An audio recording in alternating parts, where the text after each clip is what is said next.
If you're an agency owner doing less than $30,000 a month, this is the video for you. In this video, I'm going to walk you through how to drastically increase the income that's coming into your agency by doing one simple exercise. In this exercise, it will take you probably less than 2 hours to do, and it has the power to change the trajectory of your agency, not just this year, but for the indefinite future. So let's jump into the content. So as an agency owner, what do we know to be true? We know that we have a million things on our plates. We have so many different things that we can and we should be doing, things that we could be optimizing, right? You're scrolling on YouTube. Maybe that's how you came across this video. And what do you see? You see some gurus, you see some agency owners, you see some experts telling you all the things that you can, you should, you might consider doing to grow your agency. Now, here's the thing. All of those things are probably important. All of those things need your attention. But the reality is you only have so much time. You only have so much attention. So if you had to choose one thing that could have the biggest impact on your agency, what I'm going to share with you in this video is going to be that thing. And here's why. This is like the linchpin. This is like the thing that is at the center of all the revenue that flows into your agency. As an agency owner, I know what it feels like to have all these things going on. So, this board shows all the different things, not even all of them. There's so many different things that we can and should be doing. Maybe we need to be working on our lead funnels, right, to get people to flow into our agency. Or maybe you need to hire somebody. Maybe it's a coder, maybe it's a developer, maybe it's just a customer service rep for your team. You've got those things on your plate. You've got maybe client check-ins, right? If you're still working with clients, you need to check in with them. You need to make sure that the project's moving along, that you get the information that you need. Or maybe you need to go to networking events, right? You've got to get your name out there. You've got to connect with people. That is another thing that you could be doing. You probably should be doing. All of those things are important. But this next one, this is the thing that's going to make the difference for you and your agency. And that is working on this one thing, and that is your proposals. When you get your proposals done correctly, when you get them dialed in, it's going to transform the rest of your agency. And here's why. All of the work that flows into your agency should be flowing through your proposal. So if you don't have a proposal, that is a huge mistake. You need to start using a proposal. Now, if you have a proposal, here's the interesting thing. I have reviewed literally hundreds of proposals from other agencies, and there are 5 mistakes that I see agency owners making over and over again on their proposals. And these little simple mistakes cost them tens of thousands of dollars a year because they're not converting, right? The proposals aren't converting the way they could or they should. So what are these 5 mistakes? Well, mistake number 1 is simply this. So often, agency owners have the wrong mindset when it comes to their proposals. They've got all of these other things on their plate. They've got so many other things going on in their agencies that they view proposals as a necessary evil.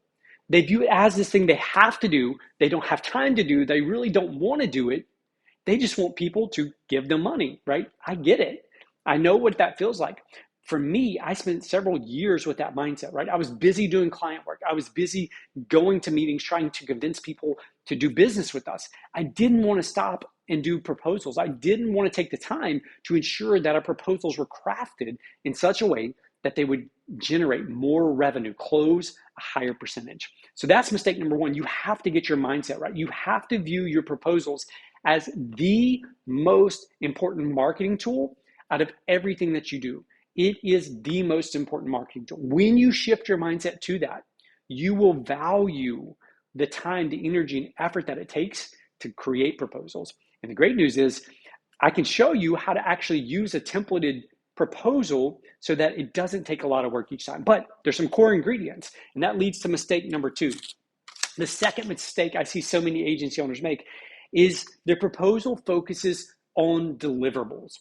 So if you're doing a website, for example, the proposal often will focus on, like, here's the pages we're going to build, or here's the functionality of those pages, and here's the cost of what that's going to be.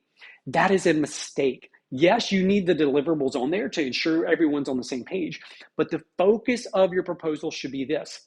Their problem your solution, and then the proposed outcome for that, right? So in other words, what outcomes can they expect when you solve their problem with your solution? So when you think about structuring your proposal, you want to start with that. You want to state their problem. You want to identify it. You want to put it in writing so that they're clear, you're clear on what it is they're hiring you to do. Because at the end of the day, you know this, but at the end of the day, they don't hire you to build a website, or they don't hire you to do a marketing campaign. Why do they hire you? They hire you for the results that those things are going to produce for them. So you have to focus not on deliverables. Yes, you need to include them, but you need to focus on their problem, your solution, and then the expected outcome once you implement that into their business. Next, third mistake I see is this: no social proof. So as your agency grows, here's what you're going to find. The person you've been talking to, the person you've been pitching, the person maybe who reached out to you and inquired about your services, that person is probably not the sole decision maker. That person is probably going to have to hand the proposal to someone else. They're going to have to hand that proposal maybe to a committee, or maybe it's going to get passed along multiple times. So when we think about our proposals, we need to think of them as sales tools. We need to ensure that when person A hands it to person B, that the proposal helps convince them and persuade them as to why our agency, is the best fit to solve their problem. So social proof would be things like case studies, testimonials, references or referrals from other people. You want to include some of those in your proposals, not for the person necessarily that you've been talking to, but really for the person that they may hand that off to, or the committee that it may get circulated between. So social proof is something you've got to have. The fourth mistake that I see so many agency owners make is they don't provide options on their proposals. What do I mean by this? When someone comes to you and you're pitching or proposing a website, for example, that's the solution to their problem. When you pitch that, if that's the only thing on your proposal, the option you are giving them is to either sign the proposal or to not sign the proposal. That's the only options you're giving them. And so when we think about a yes-no decision, oftentimes people delay, right? Because their brain is wrapped up, is this a good investment? Is it a bad investment? So instead, if we can mentally shift their focus, shift their attention away from a yes-no decision into some options. So we have the option for a website. We have the option for a website with a blog. We have the option for a website with a store, right? So we're going to give them different options. Maybe it's a website with a marketing package, right? So think through their problems. And then what you want to do is you want to give them a few options. It could be a basic website. It could be a middle of the road website. And then it could be a deluxe with all the bells and whistles, right? Give them a few options on the proposal. And what it does is it shifts that mindset away from yes, no, sign, don't sign, to which option do we feel is going to be the best solution based on our need, based on the problem, and based on our budget. Which of these is going to be the best for us? Now, the fifth and final mistake is this: no scarcity. What do I mean by that? When you don't give people an end date on a proposal, in other words, our proposal expires in 2 weeks. What happens is people tend to delay making decisions. You know this. Like if you've been doing this any length of time, you know that people delay, they drag their feet, they think about it, they say, check back with me next week, next month. So they delay it. So there's two ways to incorporate scarcity, and these are both wonderful ways to communicate, one, your value, but two, the fact that you actually have systems and processes and that you're well organized. So number one, you're going to want to include an end date, in other words, or an expiry date. This proposal is good for 2 weeks, or this proposal, the prices in this proposal are good for, and you write the date. It could be 2 weeks, it could be 3 weeks, it could be a month, whatever you're comfortable with. You put that in there. And then what happens is, let's say that you put the date 2 weeks into the future. Then a week into it, so you give them a proposal, they now have 1 week left. So it's a week has passed, they have a week left before it expires. It gives you a great reason to reach out to them. Hey, Mr. or Miss Prospect, just wanted to check in. I know you're busy, but want to remind you that your proposal or the pricing in your proposal is going to expire in 1 week. If you have any questions, I'm here to answer them. Thank you so much. So again, it gives you a reason to contact them. You're reaching out to them to remind them. So as a courtesy, right? It's not like you trying to convince them or trying to sell them. It's a courtesy to them as to why they need to make a decision quickly. The other way you can incorporate scarcity is to talk about the next available start date. So you could say our next available start date to start building your custom website is going to be on the 1st of whatever the next month is. If you want to lock in that spot, we need your response, or we need your signature by this date.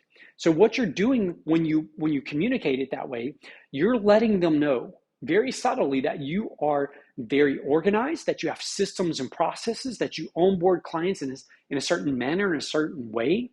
And so what that does, again, it creates scarcity, because if they want to lock in that spot, if they want that spot on the 1st or that spot on the 15th, it gives them a reason to make a decision more quickly. So these are the 5 mistakes that you need to go adjust and correct in your proposal. I promise you, if you don't have these elements, and if you're making these mistakes we just talked about, it is costing your agency thousands, probably tens of thousands, maybe even hundreds of thousands of dollars every single year in proposals that you send out that you don't win. Now, how do I know? Because I spent years struggling. We closed on average a little over 30% for years. When we started making these adjustments, when I stopped making these same mistakes, we now close about 60% of the proposals that we send out. And these are very large proposals. The vast majority of them are at least 5-figure proposals. So I can tell you these work. And the clients I work with, the agency owners I work with, when they make these simple changes, the dividends on this time that you spend are absolutely incredible. So if that is you, if you need to make these adjustments, I put together a mini workshop. There's a link in the description of this video. Go click that link, learn about it. In a little bit of time, I can show you how to prevent these mistakes, exactly what type of language to use on your proposals, and I even give you a copy of our proposal. So you're welcome to copy and paste and adjust as you see fit. Hope this has been beneficial to you. Above all else, keep serving your clients well, and in the end, you will succeed.